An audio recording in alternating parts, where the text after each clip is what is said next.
What's going on, workforce? Brian here. Chris here. And today we're diving into quite an interesting post over on the Pantheon MMO subreddit asking streamers, a force of good or evil? It's a really interesting thread, and we're going to include the link in the description for you guys if you want to go check it out for yourself. We're going to just highlight the start of this. But first, Chris, what's going on in Australia and New Zealand? So Final Fantasy, going into next expansion, has announced that they are going to be giving us oceanic data centers. So it's a huge growth.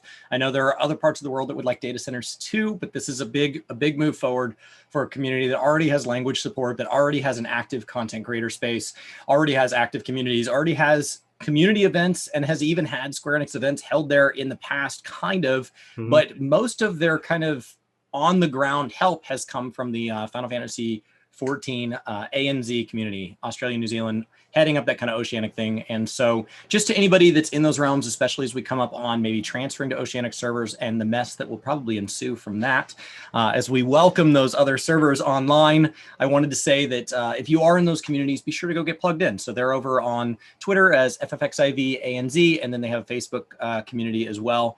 And so just go get plugged in. It's a growing part of the community. And I think for many of those players, they've been stuck playing with worse ping, either on JP servers for the best of ping available, but then of course having a language barrier with much of the community, or on EU servers to find more people that speak the same language, but then have to deal with even worse ping, or for the handful of you that choose to come all the way to visiting us on NA.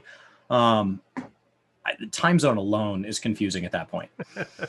Anyway, guys, links will be in the description for you if you want to go follow on Twitter or Facebook and hopefully get plugged in. We're so excited. This is such huge news. I can't underscore that enough. Like, this is going to be something that I think when we look back in 5 years and 10 years with Final Fantasy XIV, this is going to be one of those like inflection points in the game's history and its life. But let's get to the topic at hand, because this is something that's very interesting. I was thinking about covering it over on Ginger Prime just as a solo post. Chris might do the same over on Gaming Kinda. So if you guys don't follow our personal channels, that option is to you. Links are pretty much everywhere you could expect links to be. But let's dive into the post, and then I'm going to talk about really why it's as topical as it is. If you guys have been following over on Twitch, whether you're following Work to Game or not, Final Fantasy XIV is crushing it in the directories. We're talking numbers that we've never seen before. Chris, you were saying it's up to what, 17, 20,000 people watching? I mean, that's a padded number, right? So some of that is that my understanding is Square Enix is paying WoW streamers to be able to afford taking the risk with their community and their time to try Final Fantasy XIV live on stream.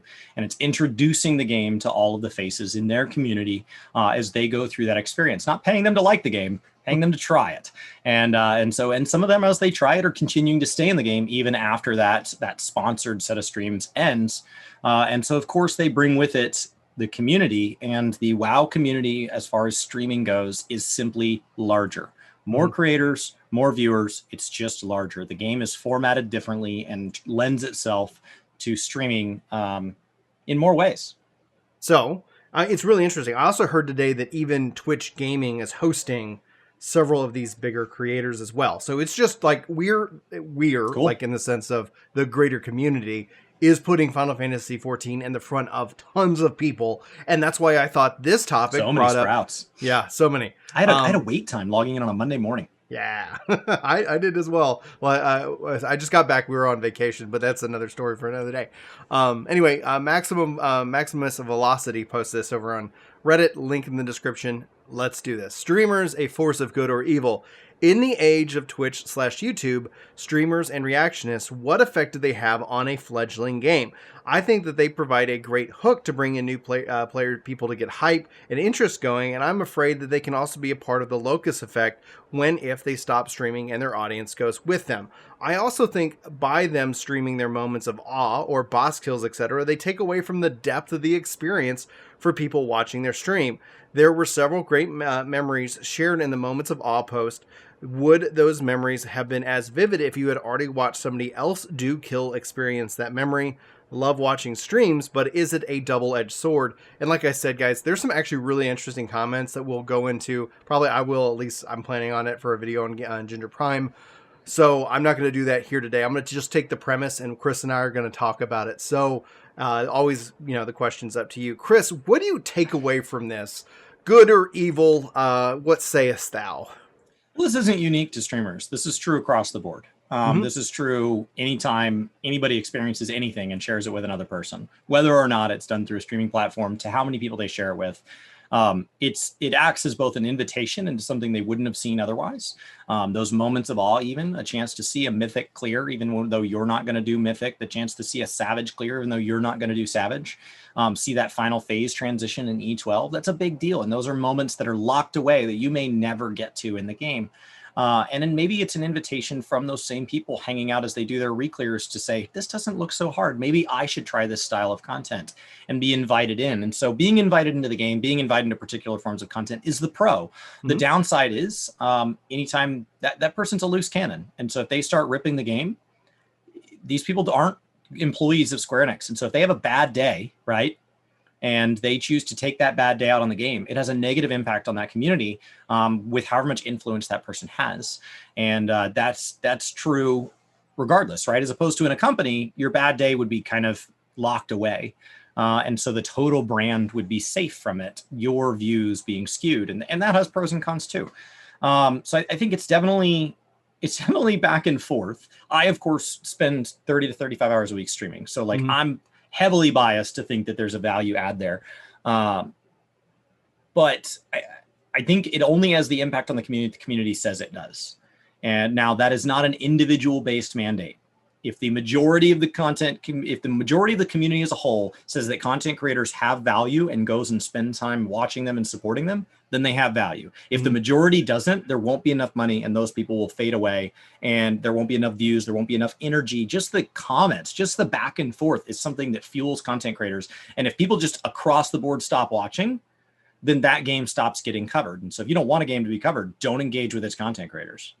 So just don't watch them at all. It's a really interesting point, because there is like when you look at somebody full time like yourself, like there is a rational point of view. Like if you're like, well, can't pay the house, guess it's time to go like update the old resume on whatever like job site there is, because at some point you have to pay the bills. And so like kind of factoring that aside, there's a kind of a sense of what I would say is the modern day form of gear lust that you have within streaming and content creation. Obviously being biased. We are, I'd say you're more the streamer. I dabble in it.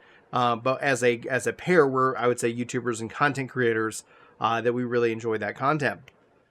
There is a value in terms of where in the past, before streaming, like if you wanted to go play WoW Classic, if you wanted to go play 11, a lot of it was like, how did you do that? Like, and it had that essentially that model baked into the game itself. Like you would see somebody running around with something like just legendary and awe-inspiring looking, and it always brought up the question, how did you do that? And so that was essentially the concept of gear lust, driving somebody who's maybe more casual, who maybe has not got to that point of the game, further into the game, inviting them more in just based off of those visuals alone themselves. Now, I think the concept of streaming, though, is like when we look at it just as a pure marketing perspective, I don't have the exact numbers, but I hear from those within, and especially because like when we talk about good or evil, like companies like Square, obviously, like Blizzard, a lot of big companies, they have and hired people who are just responsible for managing like their influencers as a term. They see this as a value. If it was something that wasn't a value to them, I think they would look at the cost benefit analysis and say, let's shut it down. But instead, it's like they've actually put people in positions to help them manage those relationships and that communication, whether it's reaching out and having a streamer go and like, paying them to kind of cover the game for a little bit to see if it's something that is for them to be able to play, or like in the case like where Ninja was paid like presumably $1 million to play Apex Legends as a part of that big push, getting the game in front of tons of people. And what I hear is that dollar per dollar, like when you factor this against like more traditional media or advertising, that when you're engaging with a streamer or a YouTuber specifically, like it's 1,000 times your investment. Like you're getting so much more value because it is more that word of mouth marketing as opposed to anything else. I think it's the back and forth. What do you mean? I think it's the back and forth that live content offers individually over YouTube. You and I are primarily YouTubers, and Twitch is a secondary thing that we've gotten into. And then it takes up a big chunk of my hours in the week. But I think it's the back and forth. Oh, yeah? I don't think it's just word of mouth. I think it's that they can ask questions. In real time, not just like ask in a real question time. And then in real come time. back. I think it's that I think regularly throughout the day, I'm not a big streamer by any stretch, and it can easily be double-digit number of people who say they're hopping into the free trial or they're in the free trial because of me in my own streams every day. And every day that I stream 14, we're converting people over, and I'm not being paid for that. Right.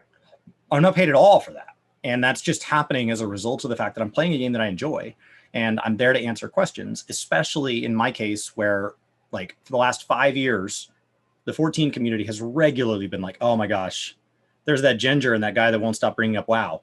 And suddenly they're like, hey, there's our Ginger and that guy that talks about WoW. So like suddenly, like, it's trendy to be somebody that can translate WoW. That's not new. Like, I've been doing that for 5 years. And that's a really popular translation right now. So I think it's that back and forth. I think that's the part that makes streaming unique, even compared to YouTube. Not that YouTube doesn't have value. My neighbor that moved in 6 or 8 months ago told me, I got into content creation. He was watching my stream the other day. Then he clicked on one of our links because he knows I stream. Clicked on one of our links, went to our YouTube channel, watched it, said, holy crap, that's Ginger Prime. That's the guy that got me into Outriders. Nice. And so, like, it happens. You were one of the top of directory people in the Outriders space in the YouTube coverage prior to launch through just sheer amount of videos posted. You put out a lot of them. I didn't put out a lot of them. I put out a lot of quality ones. I'm really proud of that. Like, I'm looking You did. You put out quality, well-edited posts that rode the top of the most searched terms. That was by design. You use those same terms when you cover Genshin Impact. You use those same terms when you cover PSO2. And so when one of those games catches somebody's interest and they type in terms such as, what do I need to go to get started? What are the most commonly asked questions? Is this game good? When is it coming out? What do I need to know? You have those 5 videos made, not 200 videos on random subjects. What's the best legendary? But you do have those. You're a starting point for many people. So that's not a bad thing.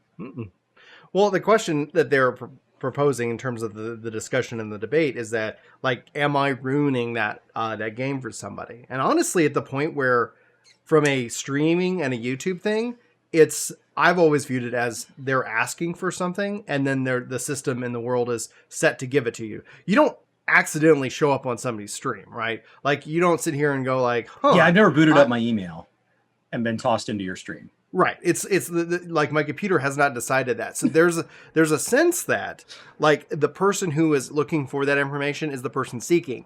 I think what they are referring to, though, is that from the marooning perspective, just like you were talking about, if the majority of the community decide that crossplay is the way forward and you don't want to crossplay, at some point the majority has spoken and that's the way it is. In the case of Twitch and YouTube, where you're trying to, like, stay spoiler free, you don't want to see that guide, right, but the majority of people have cleared it. You're coming to the game late.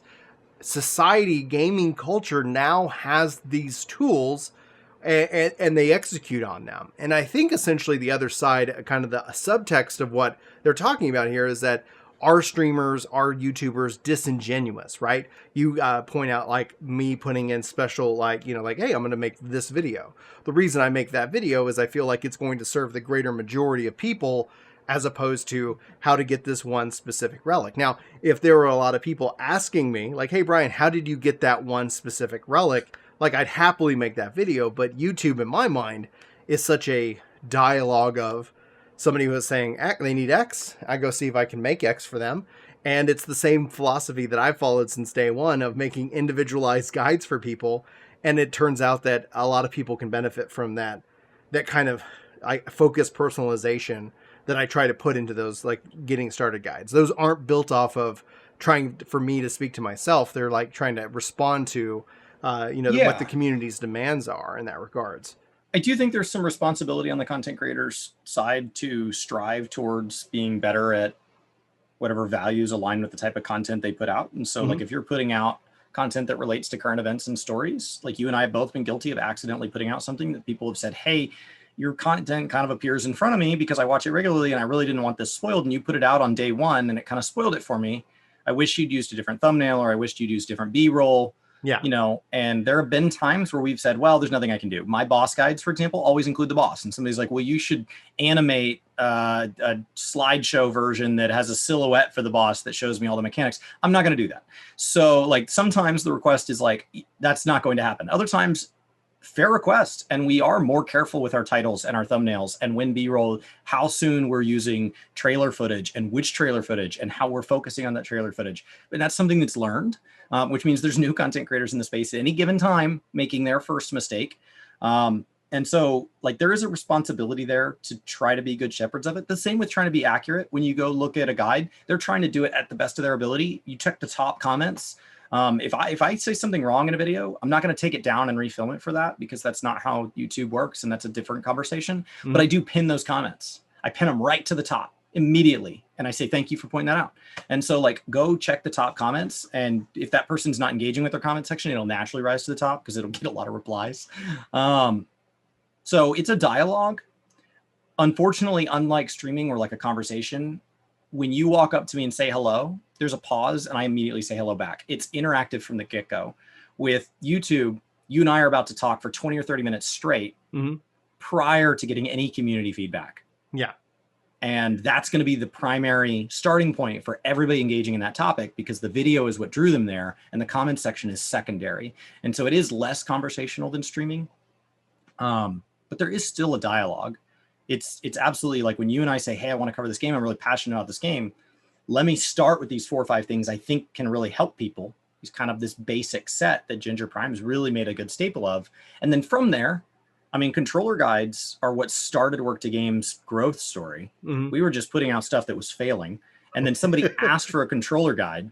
And that's where Work to Game for many years was like, I found you guys through controller guides. For many years, that was our growth point, was controller guides.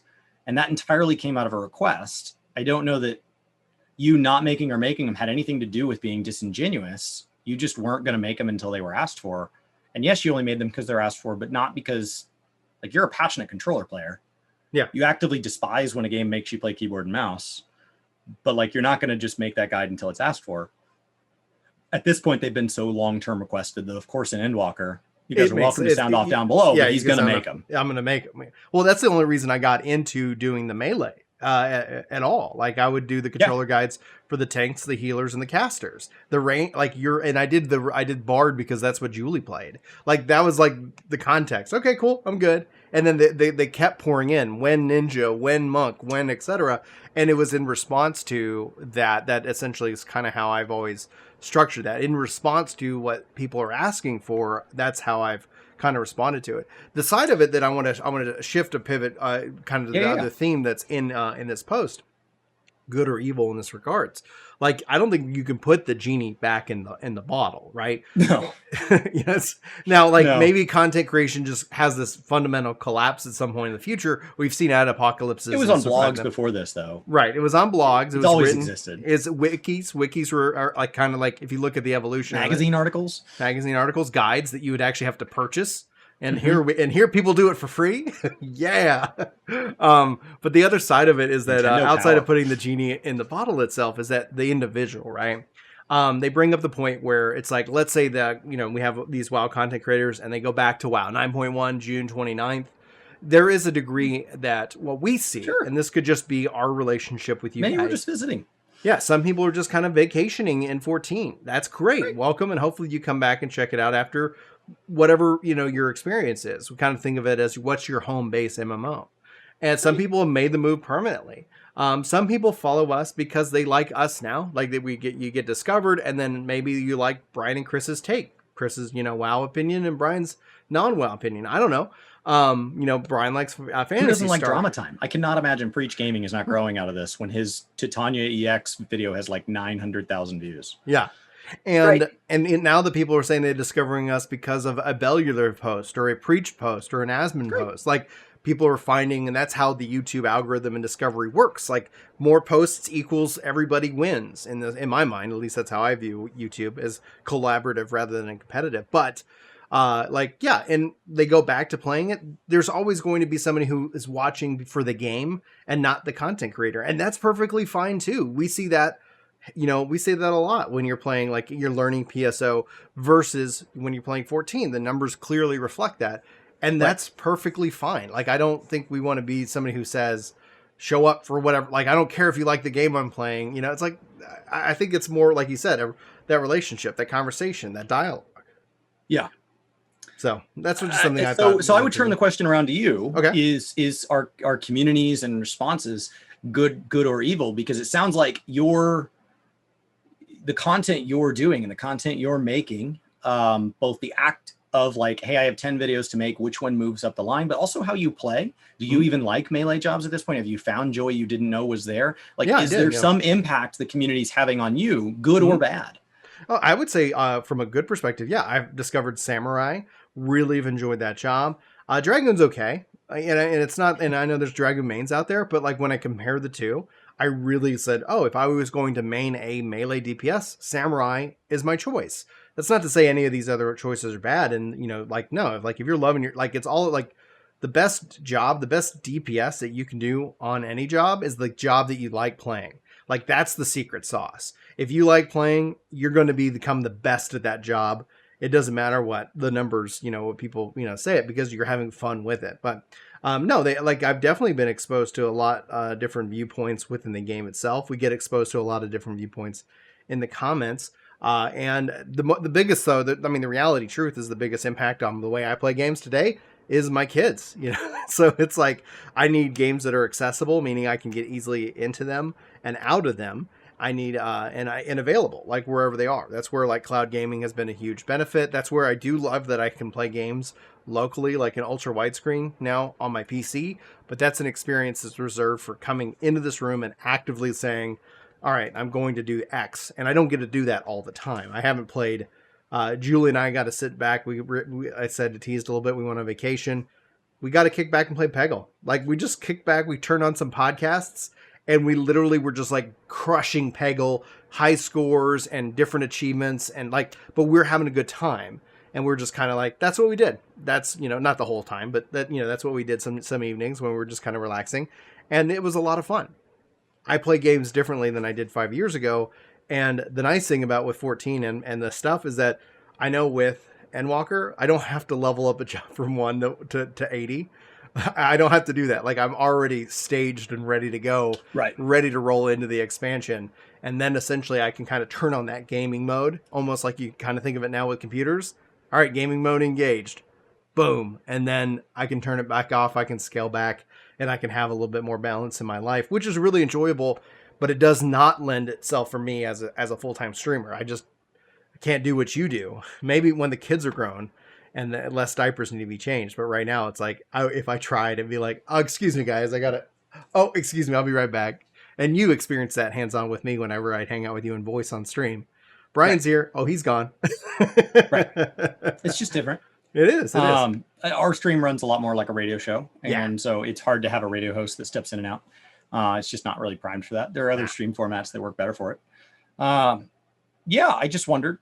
I know that thanks to this community, I discovered tanking and I have a lot of joy in it. And that's something that I felt pushed into because it would make better guides. And so because I wanted our content to be better, I felt the desire to try tanking. Now, if I'd hated it, I probably would have said, screw it, the content will just be worse. But like it said, hey, this is at least worth exploring. This is at least worth trying. And now I warrior main as my default state in every game. It's my go-to. And that is a stark difference from probably the first 13 or so years of playing MMORPGs. And before that, other games too. Like, I've always picked ranged casters. So that's, you know, healer or DPS, depending on if there's like a multiplayer component. Because, you know, I have multiple brothers. And so being a healer has huge advantages. My brother Todd has taken on the tank role, and that's how we've sorted out. I don't know how it originally got decided when we were 8 or 10 years old, but that's been the plan ever since. Nice. So I think that's it. I think it's an interesting topic. It's not that black and white. If you want your vote to be heard in whether or not a community respects content creators, if you want it to be for content creators, consume their content, thank them for their content, tell others about their content. If you don't want content creators to have an impact on the community, bad-mouthing them actually doesn't do it. No. It's disengaged. Well, same thing with bad mouthing a game. Like you're only going to make more people disengaging curious. does a better job of and so ironically, unlike in the real world, not voting is the better plan. In the real world, go vote against, because not voting just lets other people decide for you. But content creation is fueled by engagement, not good or bad engagement. And so, you know, referenced on somebody today came in and said, how's work to game like in Reddit today? I haven't gone and looked and seen why, but I assume that it's not a good thing. We'll have to go check after this. I just assume because we've been bad-mouthed on Reddit before. Oh, and yeah, so, we like, get bad-mouthed. and that's not the whole Reddit community. The Reddit community is enormous, and we've met a ton of people through it that are wonderful. But I've never seen work to game mentioned in a positive light, unless it was a thread where they were just talking about name content creators. I saw that we got somebody posted on us on ffxiv shitpost, which made me laugh, and it was so funny. I just adored it. So I was like, yay! I post over there as work to game. Yeah, I've been told regularly. I've been told a couple times over there, like, you're really brave for posting under your own name here. We ended up having. I had like some of the best conversations with people posting on it. They're like, da da da, and I was like, hey, this is Brian. What's up? Like, and so it was really good. It was a really good thing. I really laughed out loud because it was just like, all right, because I think my number one response, it got a lot of upvotes, which was like, well, you do realize if you go out to the subreddit and search because they were memeing on our video title, they're like, and I was like, if you go do and actually search on the Reddit, you're gonna see that question asked at least once every week. So. All right. Like, okay, you do you, man. Anyway, let's go wrap up this video because I'm curious to see if there's any more Reddit stuff today. Because yeah, I think it's awesome because I honestly feel honored anytime I haven't checked. whether they want to meme on us or try to dunk on us. Like, thanks for talking about us. That actually matters. Like, whether it's good or negative. Thanks for mentioning us. I appreciate it. So, all right, guys, that's it for today's video. Let us know what you think. Streamers, YouTube creators, force of good or evil. You can sound off in the comments below. I'd love to hear your thoughts. Looking forward to that. But for Work to Game, my name's Brian. My name's Chris. Thanks so much for watching. Thank you for watching. And hopefully you have a good one. And hopefully we'll see you next time. But until then, kill chaos. Kill chaos. Yeah.